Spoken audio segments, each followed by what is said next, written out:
নমস্কার বন্ধুরা, আমার চ্যানেল মেসি হবে আপনাদের সবাইকে স্বাগত। আশা করছি আমার চ্যানেলের রেসিপিগুলি আপনাদের সকলের খুবই ভালো লাগছে। আজকের রেসিপি হলো ক্রিমি মশলা মাশরুম।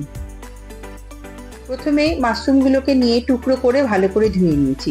এবার একটি পাত্রের জল নিয়ে গরম করে তার মধ্যে মাশরুমগুলো দিয়ে এবং 1 চামচ নুন দিয়ে ভালো করে আমরা মাশরুমটাকে ফোটাবো, যাতে মাশরুমের মধ্যে যে নোংরা থাকে বা মাশরুমের কষটা থাকে সেটা ভালোভাবে বেরিয়ে যায়। এটা ফোটাতে হবে। এবার অন্য একটি পাত্রে আমরা জল গরম করেছি, সেখানে 3টি টমেটোর মাথা কেটে আমরা ব্লাঞ্চ করে নেব। টমেটোগুলো যেন একটু নরম হয়ে যায়, যাতে ইজিলি আমরা খোসাটাকে আলাদা করে নিতে পারি। এবার এই টমেটোগুলোর খোসাটাকে আলাদা করে আমরা মিক্সির গ্রাইন্ডারে নিয়ে ওটাকে মিহি পেস্ট বানিয়ে নেব।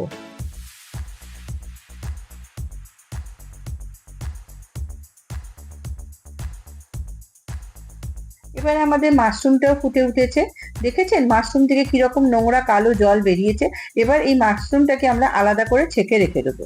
এবার কড়া বসিয়ে গরম করে তার মধ্যে আমরা সাদা তেল অ্যাড করব। এর সাথে অ্যাড করব খুব মিহি করে কুচনো পেঁয়াজ। এই পেঁয়াজগুলোকে ভালো করে ভাজতে হবে। ভাজা হয়ে লাল লাল হয়ে গেলে আমরা তার যে আগে টমেটো পিউরিটা বানিয়ে রেখেছিলাম সেই টমেটো পিউরিটা অ্যাড করে দেবো। সাথে যোগ করব আদা রসুনের পেস্ট। এবার এটাকে ভালো করে নেড়ে কষিয়ে নিতে হবে।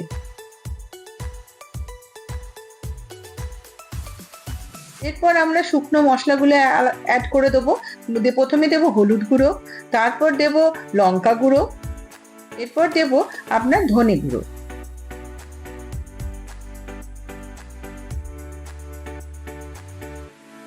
এবার এটাকে ভালো করে কষাতে হবে। কষিয়ে কষিয়ে যখন তেল বেরিয়ে যায় সেরকম পর্যন্ত কষাতে হবে।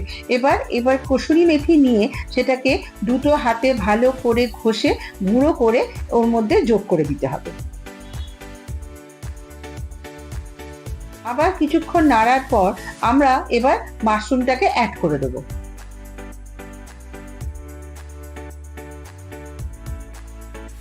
এরপর মাশরুমটাকে আমরা ভালো করে মশলার মধ্যে মিশিয়ে আবার কষাতে থাকবো। কিছুক্ষণ নাড়ার পর আমি এর মধ্যে এবার নুন আর চিনিটা অ্যাড করব।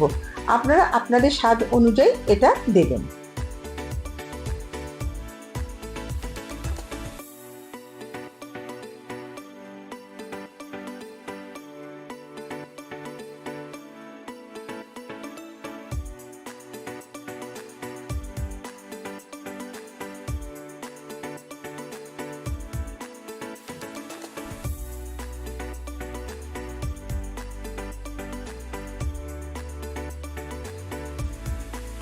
ভালো করে মশলা এবং মাশরুমটাকে একসাথে কষিয়ে নেবার পর আমরা যে মিক্সিতে টমেটোটা পেস্ট করেছিলাম সেই মিক্সিতে জল দিয়ে সেটা ধুয়ে আমরা মাশরুমের মধ্যে অ্যাড করে দেবো।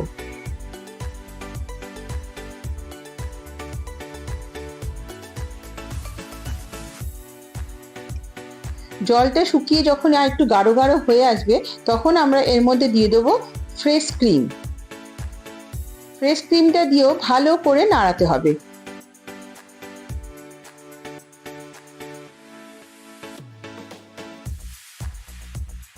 ফ্রেশ ক্রিমটাও যখন শুকিয়ে গিয়ে একদম ঘন গাঢ় হয়ে যাচ্ছে তখন আমরা এর মধ্যে গরম মশলা দিয়ে দেবো। ব্যাস, আমাদের মাশরুম মশলা রেডি। এবার রেডি টু সার্ভ। এবার ওপর থেকে একটু ক্রিম ছড়িয়ে আমরা পরিবেশন করব। যদি কিছু মিস হয়ে যায় তাহলে তার জন্য একটা কুইক রিক্যাপ, চলুন দেখা যাক।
রেসিপিটি আপনারা আপনার প্রিয়জনদের রুটি বা পরোটার সঙ্গে সার্ভ করবেন।